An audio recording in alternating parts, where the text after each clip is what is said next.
এই আহেরিটোলা কাণ্ডে মধ্যমগ্রাম যোগ।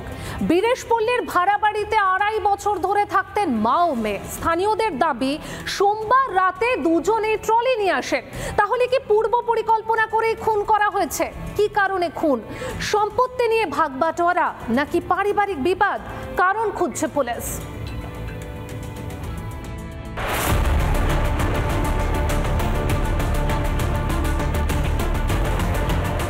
আহেরিটোলা ঘাটে দেহ উদ্ধারের ঘটনায় মধ্যমগ্রাম যোগ। মধ্যমগ্রাম পুরসভার 23 নম্বর ওয়ার্ডের অন্তর্গত বীরেশপল্লী। সেখানেই প্রায় 2.5 বছর ধরে থাকছিলেন মা ও মেয়ে।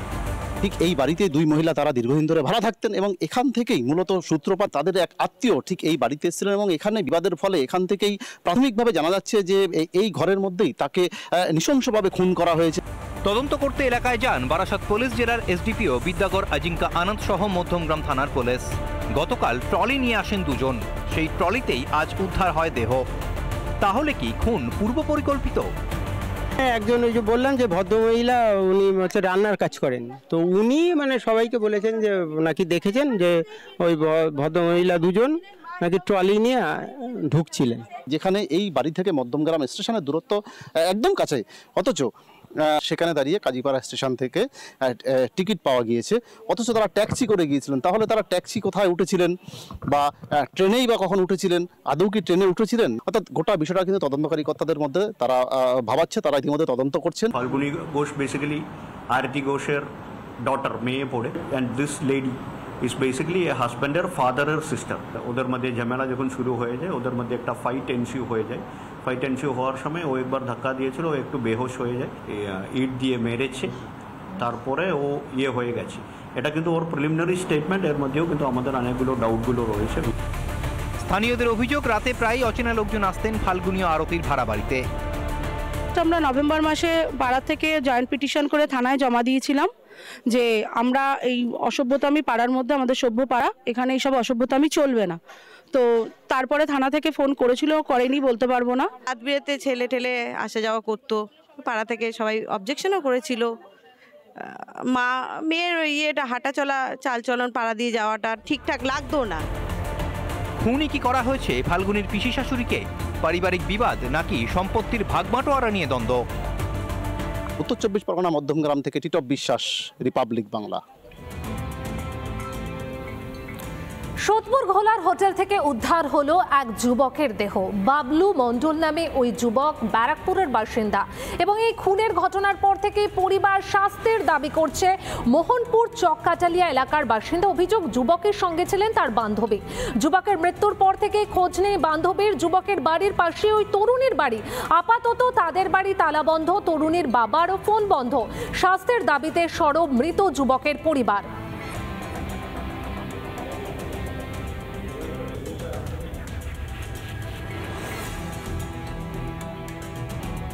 এই কর্ম করছে, আমরা সুষ্ঠু বিচার চাই।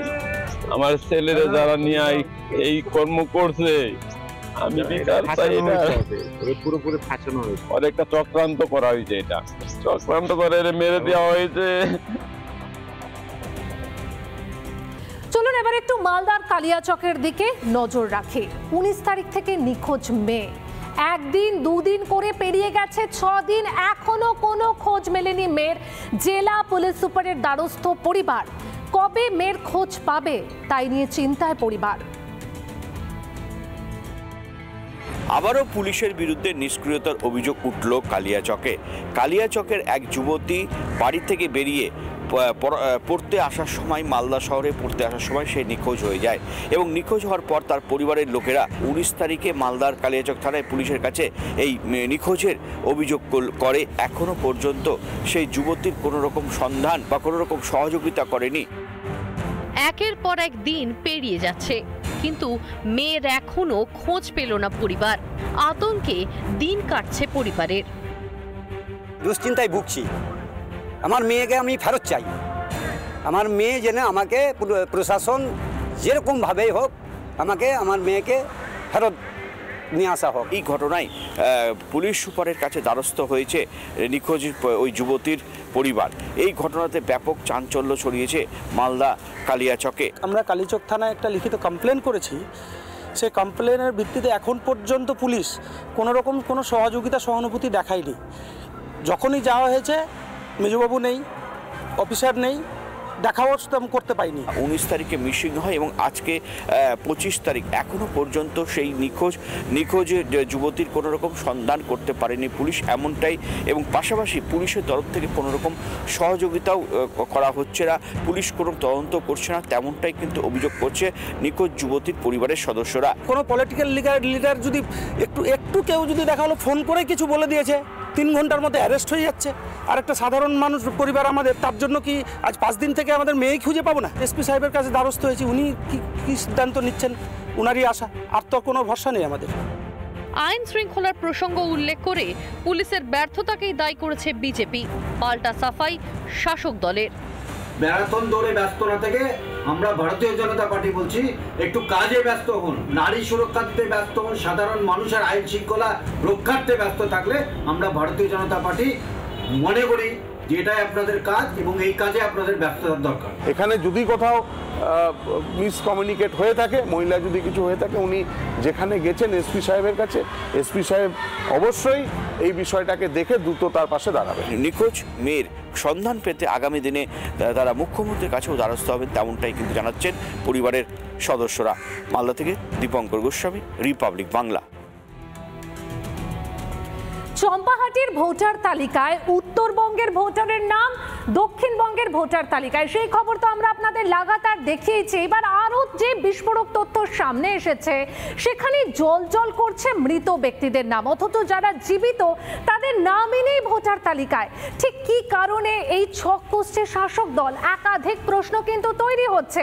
2026-এর বিধানসভা নির্বাচনের আগেই এই ভুতুড়ে ভোটার তালিকা নিয়ে রীতিমতন চড়ছে পারদ। দেখুন, চম্পাহাটির ভুয়ো ভোটারকে কেন্দ্র করে এবার দেখা দিল নয়া মোড়।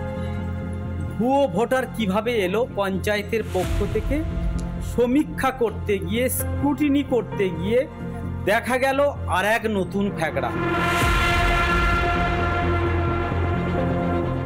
ভোটার তালিকায় জীবিতরা হয়ে গেলেন মৃত, আর মৃতরা জীবিত।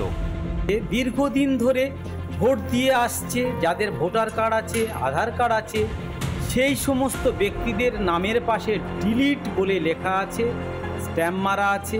আর যারা বহুদিন আগে মারা গেছেন, যাদের কোনো অস্তিত্ব নেই, তাদের নাম ভোটার লিস্টে জলজল করছে। কাজের নাম ওঠেনিটা কি দিয়ে গিয়েছিলাম, ফিরে চলে এসেছি, নাম ওঠেনি বলে। আগে ভোট দিতাম, আগে ভোট দিতে অনেক দিন, যখন থেকে 2 বছর ধরে আর কাজের নাম নেই। বারে বারে বিডিও, এসডিও এদেরকে জানানো হয়েছে, পঞ্চায়েত সমিতিকে জানানো হয়েছে, কিন্তু এই সমস্ত জীবিত মানুষ যাদের নামের পাশে ডিলিট আছে, তাদেরকে এখনো পর্যন্ত ভোট দেওয়ার কোনো ব্যবস্থা করেনি। বেশ কয়েক বছর ধরেই ভোটার তালিকার এই অবস্থা। এই সামনে বছর থেকে ভোটের বাদ গেছে আমার। না, গতবারে তো ভোট দিতে পারিনি। কেন? লিস্টে নাম নেই। আমি চাচ্ছি ভোট দিতে, যাতে আমার ভোটের খাতায় নামটা থাকে। এবার বলে তোমার নাম নেই, তোমার অসুখ হয়েছিল, সেখান থেকে আর ভোট দাও না, আর নাম কেটে দিচ্ছে। কেন এই কাণ্ড? ভোট লুট করতে কি মৃতদের নামই ভরসা শাসক দলের? চম্পাহাটি যে পঞ্চায়েত আছে, সেই পঞ্চায়েতের ম্যাক্সিমাম বুথেই তৃণমূল কংগ্রেস হারে। ওখানে যারা বিজেপি জিতেছিল, সেই ভোট গণনা কেন্দ্র থেকে তাদের মারধর করে বার করে দিয়ে অনৈতিকভাবে চম্পাহাটি পঞ্চায়েত দখল করে দিল। তারপর থেকেই তৃণমূল কংগ্রেস এই ভোটার লিস্টে কারচুপি শুরু করে। পিঠ বাঁচাতে ভুতুরে ভোটার তালিকা সংশোধনের আশ্বাস শাসকের। নামগুলো পুনরায় আবার তুলে দেওয়া যায় এবং তারা যাতে সামনে বিধানসভা ভোটে সুস্থভাবে ভোট দিতে পারে, সেই চেষ্টা আমাদের প্রশাসনের তরফ থেকে বা পঞ্চায়েত সমিতির তরফ থেকে করবো আমরা। আর কবে টনক নড়বে জনপ্রতিনিধিদের? রিপাবলিক বাংলার জন্য বরুণ হালদারের রিপোর্ট, দক্ষিণ 24 পরগনা।